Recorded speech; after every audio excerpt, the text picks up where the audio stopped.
What's going on, everybody, and welcome into a special edition of B-Schaeff Daily, where we have a guest joining us on the program today. That's right. It won't just be my voice talking. You'll get to hear from somebody else, which I think should be exciting for most people. It's Ethan Hannaford. He is the booth assistant in the Cardinals clubhouse reporter for KMOX. Does a great job. Ethan, thanks for joining me. How you doing today, my man?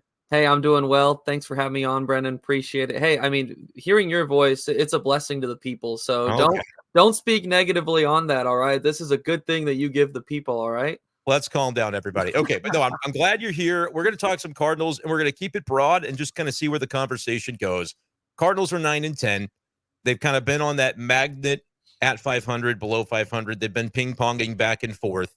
We know the offense hasn't been great. The pitching in some spots has been really good and maybe even a pleasant surprise. I just want to get your general impressions to kick this off, man. What are your impressions of where the Cardinals are at right now after 19 games as we sit here on the off day Thursday?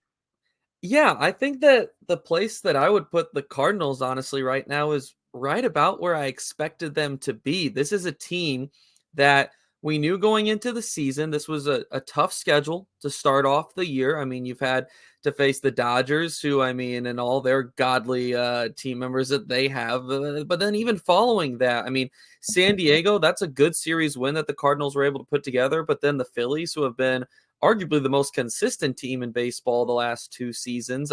And so they've followed it up, and then the Arizona Diamondbacks. So I mean, this is a team that's had a very difficult schedule to start off the season. So 9-10, being able to stay in the range where they are is about right where I expected them to be. Now, I will say this: if you would have told me a few weeks ago, a month ago, that this team's offensive numbers would look like they have and that they'd still be 9-10, that would have surprised me, because I think that going into the season, the expectation, the mindset was that this offense is going to carry this team. And it's almost been the opposite way around. I mean, it really has, where it's been the pitching in large part, both the front and back end, that's been carrying more of the heavy duty, I would say. So that part does surprise me a little bit, but the record wise, it's right there in the range, I think, through the first 19 games of where I expected them. I think you could also say a lot of St. Louis media expected them to be. Yeah, I remember doing a doing a podcast with Charlie Marlowe like right before the season began, and I think I even said 9-10. If you can be right around there after the end of the Oakland series, ideally you'd win that, which they were able to get 2 of 3. Still haven't been able to win a series finale, which I think has caused them to be about where they are. Haven't been able to close out those series, but I agree with you that it's not necessarily the final outcome too far from what expectations were. But as you mentioned, I do think the path to get here has been a bit surprising. Let's go ahead and start with the offense, because I feel like that's going to be where some of the negativity lies, and maybe we can get positive as we get into the pitching thereafter. But if you look at the numbers right now, you're impressed with Wilson Contreras, Mason Wynn, and Ivan Herrera. I would say have been pleasant surprises. You expected and hoped to see Wilson be a good hitter. Nootbaar is kind of an early going. He's only been up for about a week from the IL, but he's done a nice job so far. And Brendan Donovan has cooled off a little bit recently, but still decent numbers overall. Everybody else, though, if you look up and down this lineup, has been, I would argue, a disappointment. Is there anybody in particular, Ethan, that at this point, acknowledging that it's still early, that you would say you're a little bit more concerned about when it comes to the struggles of that particular player or players, if there's more than one? And why would that be? Why do you feel that way about the guys you're about to mention? Yeah, that's a great question. I think I would start off with saying, excuse me, that in the past, it's funny when you're so early in the season, I feel like things can flip so quickly because you have so little sample size that you're going off of. Um, I would say that probably a week ago, I was saying it was Nolan Arenado. That was the guy he just looks uncomfortable at the plate. We saw the difference. We've seen the difference, right, in the follow through, the two-handed swing and the one-handed swing. Where he just looks way more comfortable when he's releasing and getting the full extension with the one hand. When it's two, however, he looks uncomfortable. He's using his upper body and twisting. It doesn't look very natural for a baseball swing.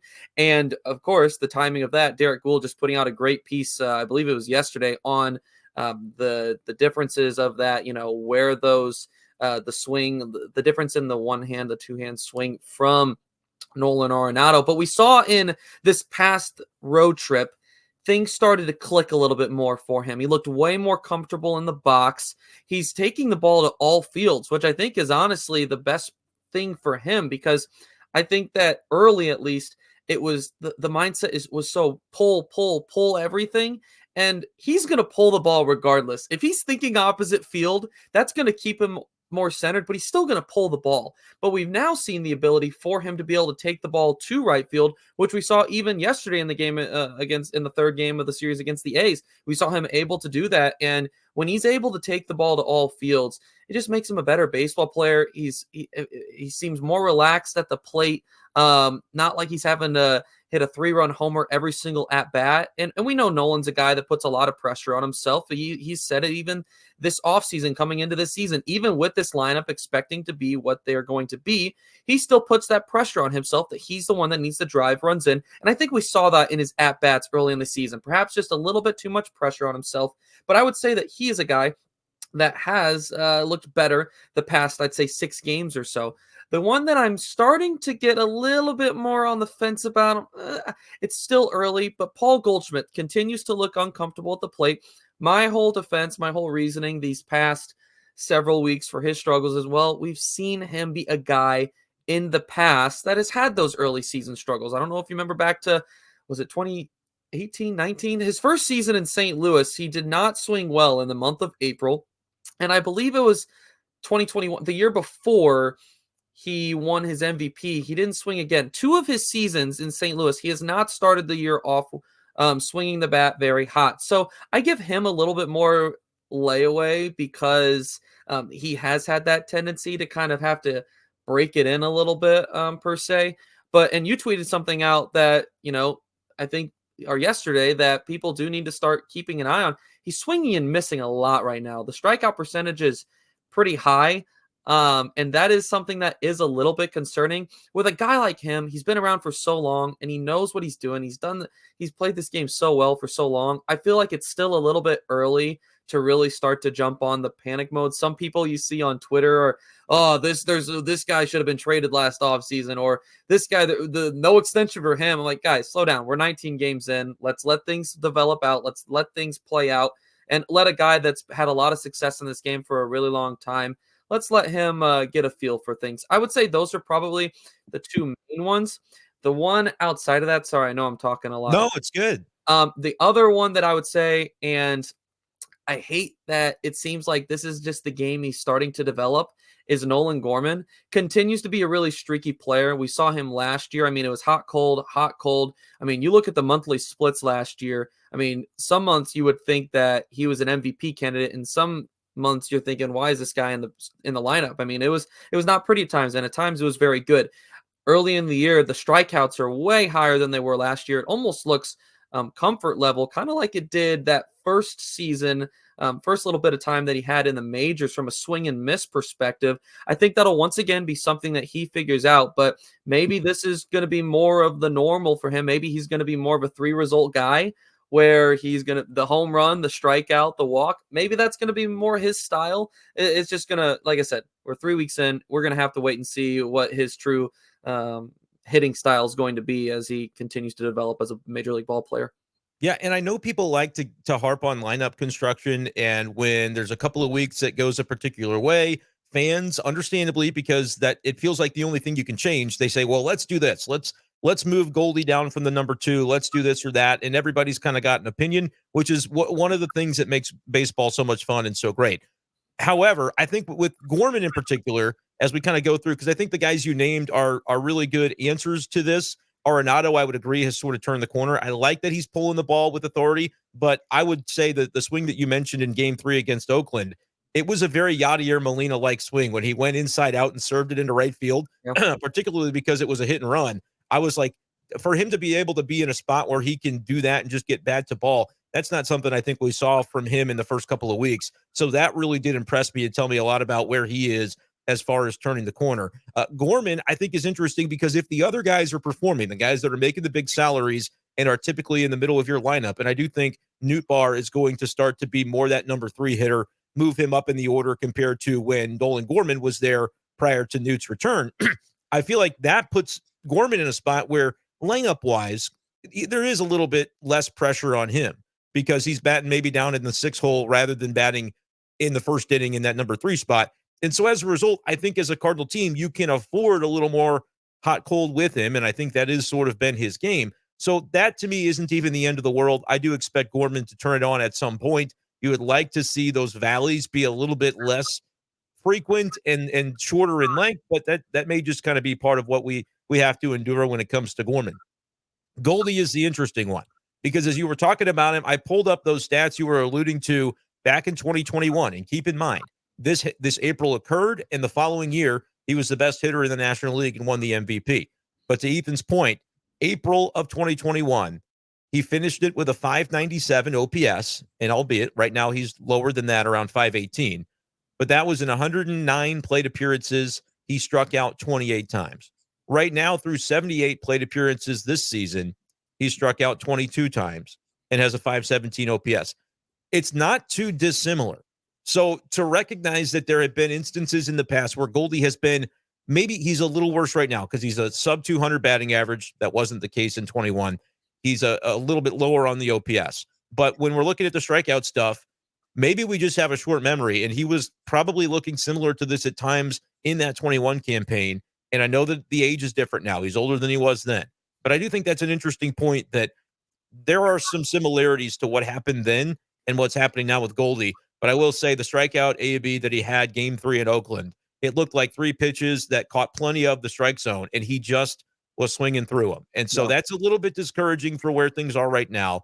And I would say the other part of this, Ethan, and I'll get your thought, when it comes to the meat of this lineup and the guys that you talked about that have sort of been going through it a little bit, I key in on specifically Arenado and Goldie. Those are the guys that are making the money. Those are the guys that I think when this offense and this rotation and everything was designed together to say, is this a team that can win 85, 87 games? And the front office looks at it in the offseason and says, we kind of like where we're at. I think you have to almost pencil in your dudes to be dudes. And last year, Goldie and Arenado had down years by their standards, but even compared to those years, we're seeing less numbers from them right now. So is there a world in which, let's just say these guys, they finish as league average, they're like 105 OPS plus. Is there a world to you where the Cardinals can find a way to still contend if that's the case for these two players? Or do you find that that's going to be difficult to see the Cardinals through that? I'm curious for your take on that. Yeah, that's a really good question. And I think that the thing that we need to start asking ourselves about these players is, we've seen in 2022 and 2023, we saw very polar like sides of what Nolan Arenado and Paul Goldschmidt will be. The question we need to start asking ourselves is Nolan Arenado and Paul Goldschmidt, for the remainder of their career, or at least at this point, are they going to be closer to what they were in 2022 when they were both top 3 MVP candidates? Of course, Goldie winning the MVP, had the over 1,000 OPS, and Arenado was at right around 900. Is that what they're going to be? Or are they going to be closer to what they were in 2023, where Arenado, that OPS, I think, was around 775, ended up with 26, 27 home runs, right under 100 RBIs. I'm not recollecting Goldie's numbers off of the top of my head, but they were both in similar ballparks, right? But they were big drop-offs, like you said. Not to say that I think that those two players are going to struggle as much this year for themselves as they did last year, but I think one could make an argument potentially that what we saw in 2023 might be a little bit closer to the future for these guys. They're aging. And it's funny. I said this the other day on another podcast. It's funny to look at Paul Goldschmidt and to look at Nolan Arenado and say that they're aging because, in reality, they're in their early 30s I guess Arenado's in his early 30s and Goldie's 36, 37. Yeah, so, I'm 29 and I don't look like that. Right. Exactly. So that is funny on one hand to be saying, but sorry about that. But the game is so intense, and it's, let's be honest, it is completely controlled by the youth. More and more, the game is getting younger every single year. And that doesn't mean that guys like Goldie and Arenado aren't going to still have success. I think that we need to start keeping an eye on what the expected level of success from those guys should be. Nolan Arenado is going to have an OPS over 800 this year. I have no doubt about that. And the same with Paul Goldschmidt. They could very well completely blow my expectations out of the water for them this year and have stellar seasons and be closer to what they were in 2022. But I feel as though it's unfair to put that high of expectation and say that if they don't do that, this team is going to be in a worse spot. And the difference between this team and 2022's team is that team, the third piece, the surrounding piece was Albert Pujols, old man Albert, who, if he wouldn't have had the run he did in the second half of the season, and this team probably doesn't make the playoffs. On the other side, you look at this team now and you look at the supporting cast that Nolan Arenado and Paul Goldschmidt have. Contreras, Nolan Gorman, Jordan Walker. Yes, he's going to figure it out. You have Lars Nootbaar, who's totally developed in a whole different player. Brendan Donovan at the top of the lineup. And then you got guys like Mason Wynn, who is, exceeding everyone's expectations offensively right now. So the offense is way more built from top to bottom to where I don't think that, and they're going to probably put that pressure on themselves, especially Nolan Arenado, but the pressure doesn't have to necessarily all be on them, because as they get older, you have to expect that with age, to a certain extent, the numbers are probably going to take at least some sort of small decline. You'd have to assume a little bit, right? But as they do, the hope is that guys like Nolan Gorman, Jordan Walker, that they're going to continue to progress in a good direction to where this all kind of, my hope is that it evens out to where the expectations and the offensive power, the firepower, is reliant on just your two big guys. And yes, they are making the majority of the money. They're the ones making the big bucks right now. So the expectation should be more so on their shoulders than it should be on Nolan Gorman, Jordan Walker, some of these guys. But I think we need to have a realistic understanding of, as they get older, eventually there's going to be a point where we're going to be able to clearly say, yeah, Nolan Arenado, Paul Goldschmidt, they're not in their peaks anymore as players. They're still good players, but they're not in their peaks. Yeah, I think that's interesting. So maybe the way to frame it then is understanding that there might be a bit of a decline, but if they can still kind of get to about last year's numbers, and I would say for Arenado in particular, better than last year. I think Goldie was like an 810 OPS. Arenado's he was dealing with the back and different things at the end, and the numbers just fell off, and he ended up ending the season on the IL. It was like the final month he played, didn't have a single homer post August 19th. So I think from that perspective, you can basically say he was around 800 last year if you discount the last couple of weeks when he was gritting through it and then eventually realized it's not worth it to keep doing it for this 90-loss team. So I think if they can just get back to those numbers last year, and then you got to recognize, okay, they were those numbers last year and the team still lost 91 games. So what has to change? If they're only able to get back to those numbers, it does sort of pass the buck a little bit to say, all right, can Gorman establish and can Jordan Walker establish? Because he's the guy that we didn't really talk about, but has struggled early on. I say we don't really have to add a bunch to that, because at age 20/21, he put up better than league average numbers last year. I think Jordan Walker is going to be okay and is just kind of going through that process. But it is going to be an interesting dichotomy, because if the superstars do take a bit of a step back, which we've seen an early decline for them, but we recognize that when the weather heats up, they both tend to get going. If that happens, but not to 2022 levels, that it will be a little bit more incumbent upon a guy like Jordan Walker to figure that out. But he's batting lower in the lineup too, and I think there is a world in which this lineup can end up being okay. But my whole drumbeat for the beginning of the season was this does need to be a top 10 lineup in baseball, I think, in order to have this Cardinals team be competitive, considering the pitching staff that they built and that they knowingly went out and said, we're going to understand that this is maybe not as high upside of a rotation as going out for some of the guys out in free agency or in the trade market that we could get. But the Cardinals made it known they wanted innings, and they wanted veteran guys who know the ropes and are going to be able to provide those innings more often than not. Guys like Kyle Gibson and guys like Lance Lynn. Now, I think Lance Lynn has upside. We'll kind of transition here to talk about the pitching a bit. Lance Lynn is showing the upside that he has to be able to do both, kind of get deep into games and also with frequency not give up very many runs. To me, he's probably the number 2 in this rotation right now, unless we see a real run from Miles Mikolas to be able to disprove that. But let's get into the pitching. What has been your interpretation and your impression so far of specifically the starting rotation? And then we can get into the bullpen a little bit after that. Surprised, excited, but surprised. I think we'll start with the top, and that would be Sonny Gray. And when you look at Sonny Gray and what he's been able to do, obviously it's only been 11 innings of evidence so far, but I think that the expectation for Sonny Gray going in was, yes, this is going to be a guy that can be your number one, but correct me if you disagree, but I feel like not a lot of people expected him to really mimic what he did in 2023 from being a top contender for the Cy Young. I mean, a lot of the expected ERA and some of those numbers were higher than what they ended up being. I think it was around 3.5 was the expected ERA and ended up being 2.85 or right around there.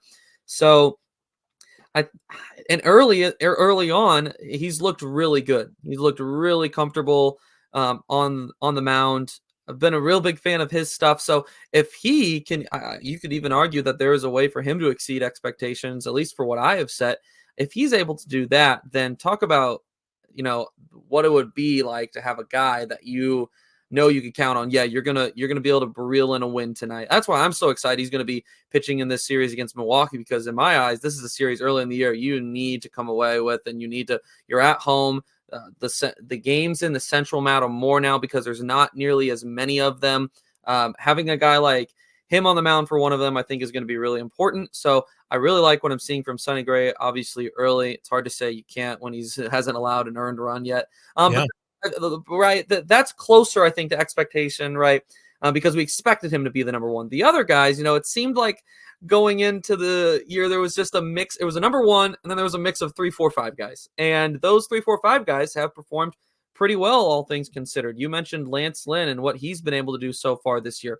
The strikeout stuff has been great. The home run has affected him at times, but I think the biggest thing is how he's recovered from those home runs allowed and has been able to work his way out of trouble. We've seen that in multiple situations. The one most notably, I think, his first start against the Dodgers, where he allowed those 3 base hits, but then was able to get out of trouble with strikeouts. We're seeing him using his strikeout ability to his advantage to work his way out of issues. So that's been, I think, my biggest, I don't want to say surprise, but I think the thing I've been most happy with Lance Lynn and he's just able to mow through innings. They said something on the broadcast Chip and Brad did a couple of nights ago after I think he was through 6 innings of work and Ollie asked, how's he looking? And he was like, I'm just getting warmed up or something like that, just getting going. So you love a guy that just wants to go out there and mow through batters because it is so opposite of today's Major League Baseball, where young guys are throwing less and less innings, it seems like, every single year. And honestly, you need a guy like Lance Lynn who can go out there and mow down 7 innings of work and do it regardless of conditions. We've seen him throw in rain multiple times and throw well. We've seen him throw in good conditions. So really happy with what I've seen from Lance Lynn so far. The other 3 in the rotation, Steven Matz has been good. I know he had a little bit of a hiccup yesterday, but the reason that I'm excited about Steven Matz, I think, at this point is, obviously if he can stay healthy, but you look at a guy that this isn't just going off of 3 starts that we're, taking the sample size for. We're looking at what he's done pretty much from the entire since the month of July, August, whenever he came back from the bullpen. He's been consistently good, and that's why I think you have to start asking the question. Well, I think going into the season, most people were probably viewing him as a 4 or 5 in this rotation. Where does Steven Matz? Where's he going to line up as this continues moving on? Where's he going to fit in that rotation? Talent-wise, like where would you rank him? That's a question that if he continues on the track he is, that people are going to have to start thinking about and asking.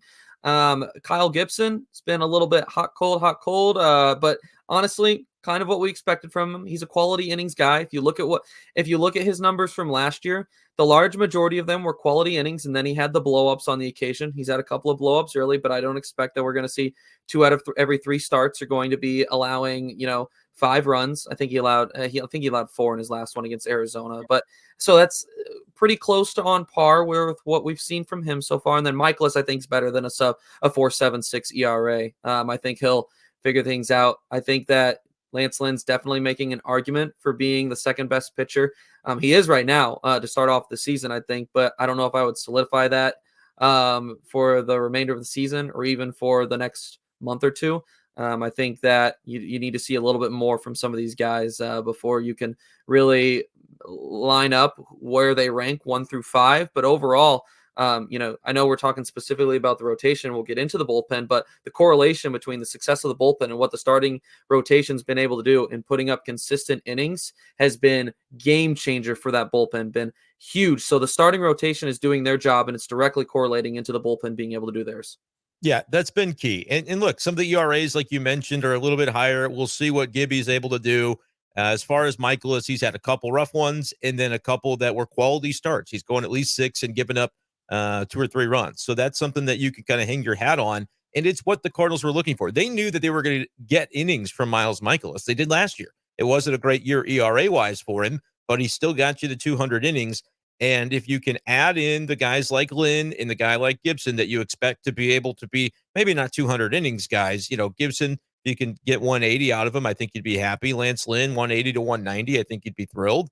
If you can have that as realistically like toward the back end of your rotation, and then Sonny Gray just be the guy that every fifth day you show up to the ballpark expecting to win the game. It won't happen every single time, but there's value to having a true stud on the mound that's truly performing still in the prime of his career. I understand he's 34 years old, but you look at what he's doing, and it's impossible. I don't think anybody would argue against him still being in that prime, at least for what he's doing right now. And then you mentioned Steven Matz. It's kind of difficult. Is he your 5? Is he your 3? Is he like, how do you figure him? I talked about this the other day where let's get into an idea where the Cardinals are in a playoff series. I think Matz could be one of the 3 guys you'd turn to, but you maybe make the decision to only have him go 4 innings because we've seen him have at times get blown up in the 5th. And playoff series, I know that people want to talk about Ollie removing Quintana in the game against the Phillies, where I still maintain it was a brilliant move, and it was something that he said before the game he was going to do, and they just got bad luck with Helsley coming up with a numb finger. But nevertheless, I think that's a scenario where if you get into a series like that, it might make sense to get 4 innings out of a Steven Matz and then just take him out when you can kind of sense that his strength is waning. But you mentioned him, so I'll pull up this stat. I saw it on Twitter the other day. Since July of last year, Steven Matz has the best ERA in baseball at a 1.84. Now, that was before the little bit of a rough start yesterday, but second place was Kyle Bradish at 2.34 on this chart, and Bradish is injured right now. So Matz likely still has that with just a little bit of a higher number. By the way, Sonny Gray, 2.36. So that's pretty good that you have another guy who's matching pretty highly on that list. But what you said, I think, about the bullpen being something that is strengthened by what the starters have been able to do, I couldn't agree more with that sentiment. And by the way, it's why the Cardinals went out and attacked the offseason the way they did. People say, well, why would you want innings eaters if the innings aren't quality? It's about being able to use your roster effectively. And instead of carrying guys that, well, we might just need a mop-up man or 2 or 3 in the bullpen, that's basically what they had to end the season in August and September last year. Just a bunch of guys who took turns going 4 innings to just get you through. That's not realistic in a way to win games. So now you're looking at guys like Ryan Helsley, like Jojo Romero, playing their best baseball that we've seen in a while. Andrew Kittredge has been really, really strong. What's your interpretation of the way the bullpen has looked? We know the starters and their ability to go deep has impressed and made that a possibility. But how do you feel about the bullpen right now, especially with the Cardinals? They have a 1-run lead going into the 7th. I think you feel pretty decently on a day where everybody's available because the track record to this point has spoken for itself. And just wait until the offense gets going. Hopefully the offense is able to get going, right? Ideally, yeah. This bullpen's going to be even better because right now there's a lot of high stress innings that this bullpen is being forced to throw. Once the offense gets into a little bit more of a routine, and I'll say this, even if the offense ends up being subpar to what people expect, it's going to be better than what it has been right now because it has been really bad to start off the year as a whole. I mean, one of the worst in baseball. It will not be that. I mean, I think a realistic expectation for this offense was that it could be a top 10 offense, top 10 lineup in baseball, and subpar of that, you're looking at league average slightly below. That's even below, or that's above where they are right now. So this offense is going to be better. That's going to help the bullpen also because there's going to be hopefully more, less stressful innings. I say that because Ryan Helsley's had to throw in every single game that the Cardinals have won so far, and he's been lights out. And when your closer's lights out, we saw it 2 years ago. When going into the 9th that your closer is going to shut things down and that the game is at hand, it gives a certain sense of comfort to your team. Even a couple years ago when Alex Reyes was back there, I mean, he was very good, but it seemed like things were very rickety and that there was a lot of games that were runners on to end the game. Ryan Helsley right now is just mowing guys down. Guys are not getting on base ever since I guess it was that start against, that not start, that save opportunity against LA early in the year where we thought, oh gosh, are we going to have a repeat of Ryan Helsley in 2024 compared to what 2023 was? And 23 wasn't bad. It just wasn't the Ryan Helsley we saw in 2022 or anywhere near it. So for him to be able to do what he's doing has been really good. But even you look at what they were able to add in the offseason, and I tell you what, people can say what they want about John Mozeliak, but if you're going to dog on him for not adding the way you wanted him to in the offseason, you better pat his back for what he's done with this bullpen, because you look at what he's been able to acquire, acquiring Jojo Romero for Edmundo Sosa, trading Richie Palacios for Andrew Kittredge. The Keenan Middleton acquisition, obviously, we haven't seen that play out yet, but I view that as when he's back, this bullpen's only going to be better, because then, a guy like Andre Palante or someone that's maybe been struggling a little bit more, maybe that he gets sent down, continues to work on his craft and figure things out, kind of like he had a couple of years ago. So this bullpen right now is looking really solid. And like I said, that's correlating in large part because they're not being forced to come in the fifth inning every single day like they were supposed to, or like they had to last year. In reality, last year was also a pretty decent bullpen in my eyes to start off the season. They just got they threw so much early that it just seemed like they just gassed out so quickly that it wasn't a fair reflection of how talented that bullpen was. It's even better this year. So Jojo Romero, that's a guy that no one expected to do what he's doing at the beginning of last year. So he's been a huge add to your bullpen. I have to imagine that Giovanni Gallegos is going to figure things out a little bit. That's a guy that I am a little bit concerned with right now, because we saw last year the struggles that he had, and he just tends to leave that slider is either lives and dies by it. Sometimes it is one of the nastiest pitches in baseball, and sometimes he leaves it hanging, and guys are going to take it 400 feet to somewhere out of the ballpark. So if he can, I know I've been saying a lot of if this person can figure this out, if this person can figure this out. I don't think Giovanni Gallegos is going to be a mid-5s ERA guy. Even if he is a sub-4 ERA guy, like he has been consistently throughout his career, what that's going to be able to do for that bullpen is only add another piece that you can rely on. But the nice thing, and I'd say the biggest difference for him last year between this year and last year is, we saw him he was mostly being used in the 8th and 9th inning last year, and he wasn't at his best. And that was putting a lot of pressure on that bullpen as a whole. For him and for him to be able to not have to be the guy that has to get it all figured out. We've seen him come in multiple times this year in the 6th inning.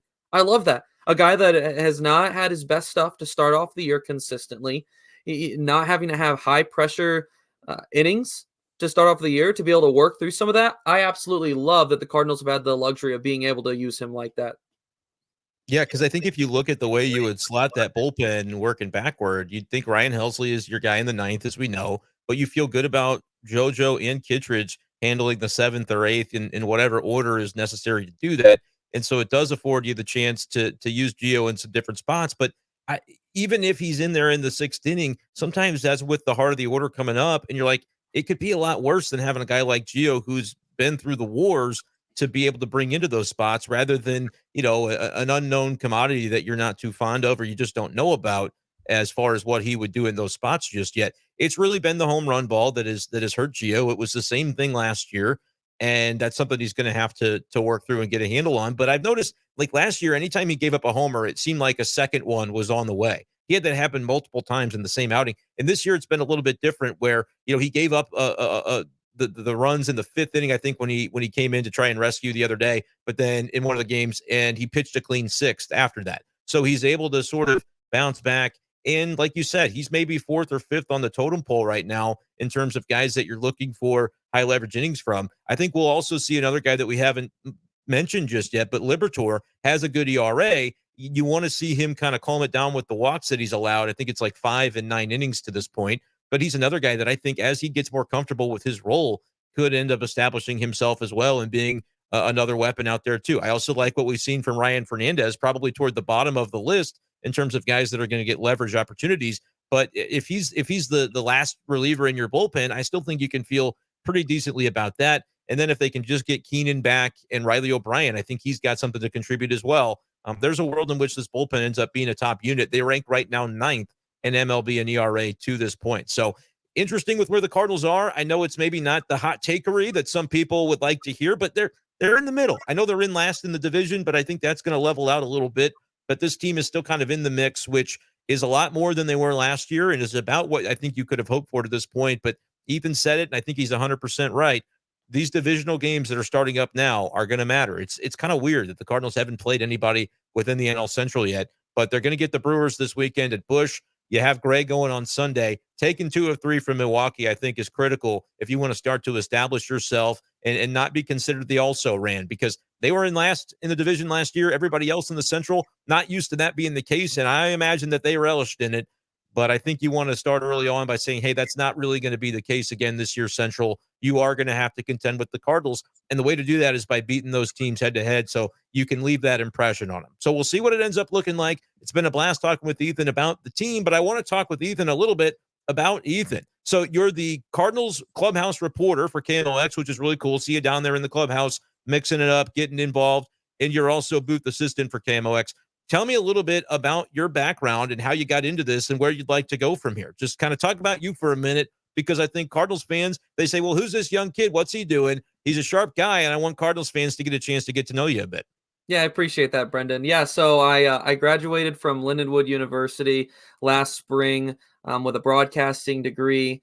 This is my second year working for the Cardinals. I work for the Cardinals and KMOX, both together and separately, because to a certain extent, I mean, the Cardinals and KMOX go together, but they're also separate jobs. So Sure. I work at KMOX as a producer. I do a lot of different shows there, helping out pretty much wherever it's needed, honestly. Produce some Cardinal games. If you ever hear John Rooney throwing my name out there, that's either as producing those games or running the board, making sure that everything's running smoothly throughout the Cardinals radio network. And then sometimes that's also as the booth assistant, which is in the broadcasting booth. I'm working directly with John Rooney, Ricky Horton, Mike Claiborne, as well as all the other broadcasters, Brad Thompson, Chip Carey, Benji Molina, Polo Asensio, and then continues on. I'm working with all of those guys, pretty much doing whatever I can to make sure that their broadcast is going as smooth as possible, whether that be specifically more so with the KMOX guys, with John, Ricky, and Claibs. It's passing on game notes, it's passing on statistics, anything that they may be receiving from our stats department upstairs in the area where you're hanging out during the game, up in the press box. It's communicating when it's different numbers. Ricky loves the numbers. He loves some of those different numbers that come out, some of the more modern ones that the StatCast provides. So I'm, keeping up on those if based on the play-by-play and what's going on, what numbers he may like or statistics he may enjoy. That's some of the more fun part of that job, is getting to actively contribute to things that are being said and going out over air. Helping out with that part is really cool. And then, I mean, like I said, it's mostly just whatever I can do to make the broadcast go smoother for those guys. And then once post game hits, I head downstairs as you do with all the writers and media. And I'm in the room with Oliver Marmol as he's doing his post game comments and asking questions. And then head on over to the clubhouse and do the same. And the audio that I'm grabbing, that I'm interviewing players for, is being used on the Cardinals radio network in their post game show. That usually Matt Pauley's running. So constantly working with those guys as well, getting them that audio. So yeah, a few of the different things that I do right there, but absolutely love being able to, at this point in my life, at 24. Yeah, I'm 24. It took me a second. No, I'm 20. I forget how old I am. But we'll work on it. Yeah, something like that, So being able to actively contribute and help out with all of those things is a lot of fun. So I graduated with a broadcasting degree. So the dream is to get into broadcasting at some point, and just trying to continue working my way up, but definitely surrounding myself with some of the best has definitely been a huge point for me, a blessing, but also has really helped me grow in just knowledge and understanding of this business. Yeah, and you do a great job, and to be doing it all at 23, 24, whichever one you are, hopefully you get a handle on that and figure that out. but it is really cool, and it's cool to see you down there. You're basically in some ways, now I was never important enough to work for KMOX, but you're basically me from about 6 years ago when I was, 21, 22, just getting into the mix. I want to hear from your perspective. Well, what's that like? What's that? Take people into the clubhouse and kind of your perspective of what goes on. And when you're at the Ollie Marmol presser, you go, "Hey, I'm trying to get in the mix here. I'm going to ask this question. I'm going to just what's that experience been like for you as a young guy, just kind of getting into the business? Just how have you kind of felt about that personally?" Yeah, absolutely. And first off, I gotta say I am actually 23, and the reason it Okay. gets confusing for me is because I'm a 2000 baby, but I was born in September. So Doing the like, math. so you think, well, my mindset doesn't go to like September of it goes to just 2000, and now we're in 2024, so I automatically say, oh, I'm 24. But then I got See, to remember we haven't hit September yet, now wait so a minute. Nobody else can do that because we weren't all born in a year that ends in zero I zero know, zero. So I you're know. like your whole life you've just been cheating and going, just whatever the year we're in, that's the number. Like that's a little bit too easy. And so I feel like that's why your experience with what's your age might be a little bit different than other people. You're Most people are able to just say that off the top. Oh, I'm you've 31 or been I'm whatever. coddled But by the year. That's just a different experience. But no, that's okay. We're just kidding you. yeah, so that's my excuse for not immediately remembering my age there. But as far as working in the media at such a young age, I think that there's a couple of different things that I have used that have helped me grow to have some success in it. Obviously, working with the Cardinals, there is a lot of talented media broadcasters, writers like yourself that are around. So one, being respectful that this is you guys have been doing this for a long time, and I'm the new guy. I want there's been a level of respect of you guys are going to be the ones that are or the Katie Woos, the Derek Goulds, the Brenden Schaeffers that are going to be the ones that are asking those questions first. You guys are you run the floor, you run the room, So that's one of the parts of it is recognizing where exactly I am on that totem pole. But also being a sponge. I mean, just trying to soak up as much knowledge and information from those interview rooms as well, because there is a lot of wisdom in that room. I mean, years and years of knowledge and wisdom from how to best go about some of these things. And I've learned what things to do and things to say and things not to ask and things to not say. And so I think that there is a lot of wisdom from using your ears and not always your mouth, even in this business, especially early on, allowed for me to be, smart and pick and choose what I've gotten to say. And I think that has definitely carried me a long way in this. It hasn't even been a year that I've been in the clubhouse because I didn't start until last July. So I think that has gone a long way. And the more that I've been around those people and the more I've been able to pick their brains and the more I've been able to just grow in knowledge, the more confidence that has grown as well to be able to ask more and more questions and to not have to, oh man, have it all prepped out what I'm going to ask. So I think that there's definitely a few different things that go into that, but I think those would probably be some of the main things as far as just building an idea of what does it look like to at such a young age be doing what I'm doing. That's really cool, man, and cool to get your perspective on that. I also want to get and by the way, stop trumping me up. I'm just a guy out there trying to do the same thing as you. So I've The continued to say man. that for years and years. And I'd like to, again, I tell people all the time, I'd like to be at more of those pre-games and on the field and different things and post games. But I do other radio shows too. So sometimes I'm not able, but I get in the mix where I can. And the same as you. And Jim the Cat Hayes told me too, when I was about your age, he said, don't worry about, deferring to people. Just get there, get in the mix and, be confident in what you're doing. And I think you do a great job of that as well. But yeah, just the compliments to you on how you're handling it so far. Cause it isn't the easiest thing in the world to kind of enter into that world and be like, it looks like everybody else already knows what they're doing. So I'm just going to have to kind of learn as I go. And I've been there. So, and still in some ways feel like I'm still there. So don't ever sweat that. But I wanted to ask you to kind of let you go on this one. Personal question about what it's like to work with guys like Ricky Horton and John Rooney and Mike Claiborne, these guys that have been doing this for so long and have all that wisdom to pass down. How gratifying has that been for you, just kind of getting your feet wet at this point to say, you look around and say, these guys these guys have a lot of wisdom to impart. And you mentioned it with kind of being a sponge, but what's that been like to kind of be behind the scenes with folks like that have been doing what you want to do for so long? Well, first off, I appreciate the words, and I appreciate those very much. So very kind of you.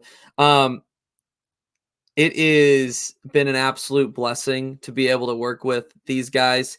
The coolest part about what I have noticed, and I've heard it said multiple times, but Mike Claiborne does a great job of reminding me that when you're up here with us, when you're up here every day, you're family. And they have done such a good job of treating me so well and being so kind to me. And I think part of that is in that I work my butt off to make sure that they need what they need. And I think they see that, and I truly care about what is going on. And I think that's seen. I think that you could say that from any professionality, that if you are putting care and effort in, someone's going to notice, and there will be repercussions to benefit from for that. So I think part of it's been that. But like you mentioned, these guys have years and years of wisdom. I mean, there's only what 30, 60 seats if you combine TV and radio, play-by-play voices in baseball. So I mean, it is a very difficult field that a lot of guys try to get into, and for them to be there and to have done it so long, so much wisdom and so many different things. One, from just how to watch the game, but also how to call the game.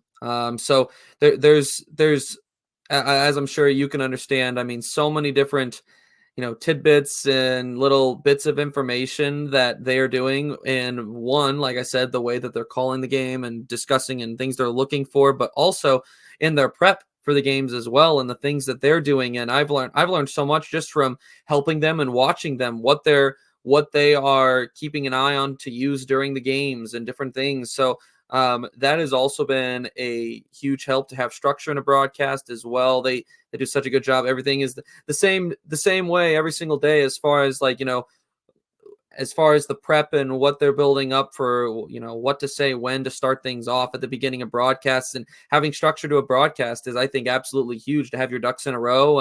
It just helps you be able to stay on point. So, and you notice that with the Bally's guys too, with Chip and Brad and Chip and Jim, they do a really good job of that as well. So I think the biggest thing for me is, being able to use these guys as, these are guys I've connected with. They know what I want to do. They have been great in supporting me in my career, and in me wanting to do what I want to do, and being able to pick their brains and, share my own demos with them, and them to critique and give feedback, and for me to work on those things. So that's also been really helpful so far early in my career as well. To be able to get wisdom from talented guys like them has been absolutely huge. Very cool, man. Great to hear all that. I really appreciate you for joining me. Folks out there, Cardinals fans, if you haven't done this yet, you should. Ethan is on Twitter putting out some great stuff all the time, and his handle is there on the screen if you're watching the video version of this. If it's audio only, just search Ethan Hannaford on Twitter. It's at ECHANN7. E is that EH Han, I guess would be the way that you would pronounce that. Middle name? So it's actually E-Chan, because my middle name E-Chan. starts with a C, so that's where the Okay. C comes from. Yeah. E-Chan with a double N7. Follow Ethan on Twitter. Keep an eye out for all the great work. Listen for John Rooney to say his name, which will happen all the time on the KMOX broadcast. Ethan, appreciate the time today, man. Thank you so much for joining me. We'll have to have you on again soon for sure. Yeah, absolutely. I appreciate it. And if you guys obviously, keep listening here, the great stuff that you're constantly putting out, Brenden. If you guys need another podcast outlet, the Loose Sports Talk podcast, feel free to check that one out. Me and a couple of my broadcasting buddies putting out some good content on that as well. But yeah, would appreciate if you guys gave that a listen as well. Yeah, absolutely. And we'll make sure to link that in the description on YouTube. So thanks, Ethan, and we'll catch you next time, brother. Thank you very much, Brenden. I appreciate you having me on.